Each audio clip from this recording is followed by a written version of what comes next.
Балалар, енді бір санның көбейту кестесін үйренетін боламыз. Кеттік ендеше. Не істейтін едік балалар?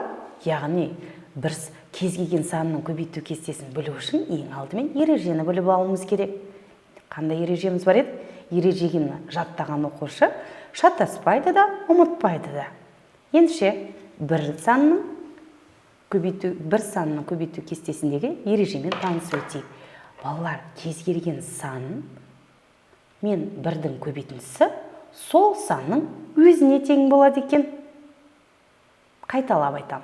Кез келген сан мен бірдің көбейтіндісі сол санның өзіне тең болады екен.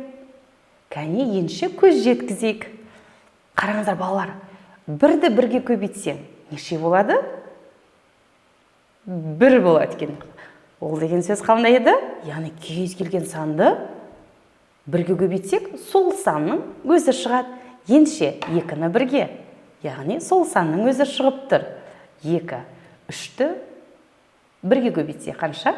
3, яғни сол санның өзі шығып жатыр.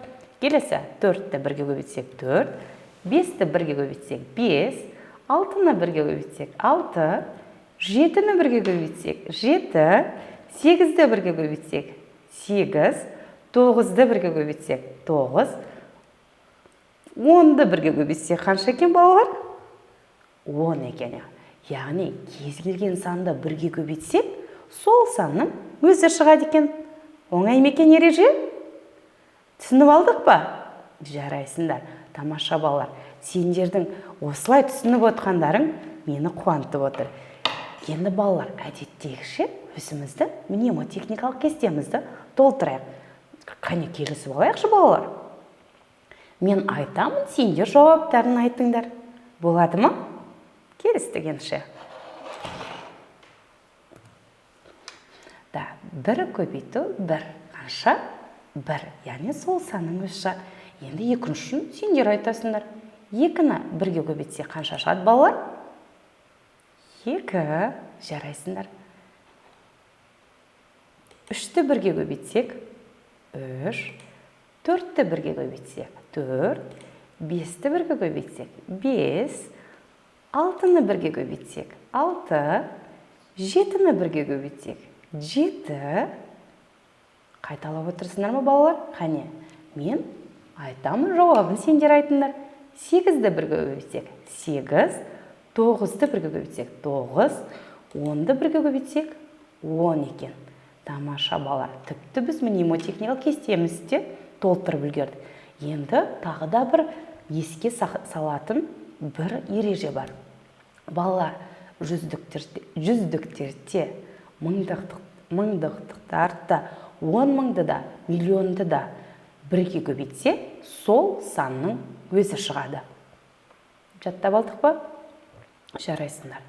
Енді біз балалар мандала әдісі бойынша бізде үкінің суреті берілген, және де үкінің суретінің ішінде бізде көбейту кестесінің сандық өрнектері берілген. Ал төменгі бөлігінде қарап тұрсаңдар, түрлі түсті қарындаштар, яғни сол түрлі түсті қарындаштарда көбейту кестесінің мәндері жазылған. Сол мәндерді бір-біріне сәйкестендіруіміз керек, яғни табуымыз керек.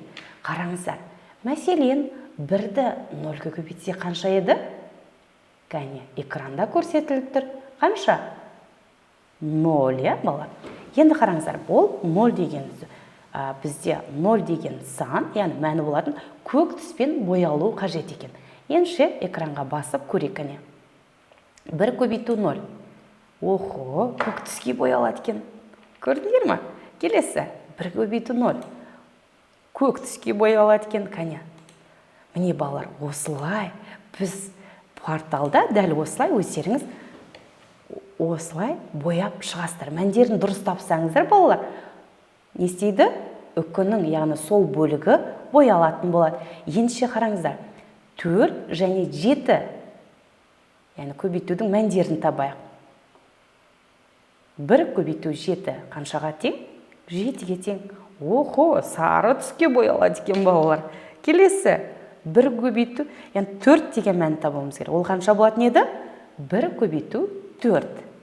О, сары түске боялды. Жарайсыңдар. Дұрыс таптық. Келесі. Охо, енді балалар тағы біреуін көрсетіп жіберейін. Қалғанын сендер үйде өздерің жасаңдар. Жарайды ма? 1 және де 8 қоңыр түс бар екен, Кәне табайық. Неше жердегі санымыз 1-ге тең болады, мәні. Табайық. 1 көбейту 1, дұрыс айтасың. 8, мәні қандай болады? 1 көбейту 8.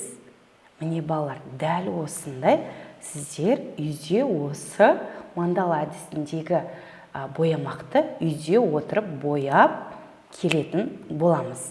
Келістік пе? Жарайсыңдар. Балалар, сонымен сендер бүгін бір санның көбейту кестесін жаттап алдыңдар.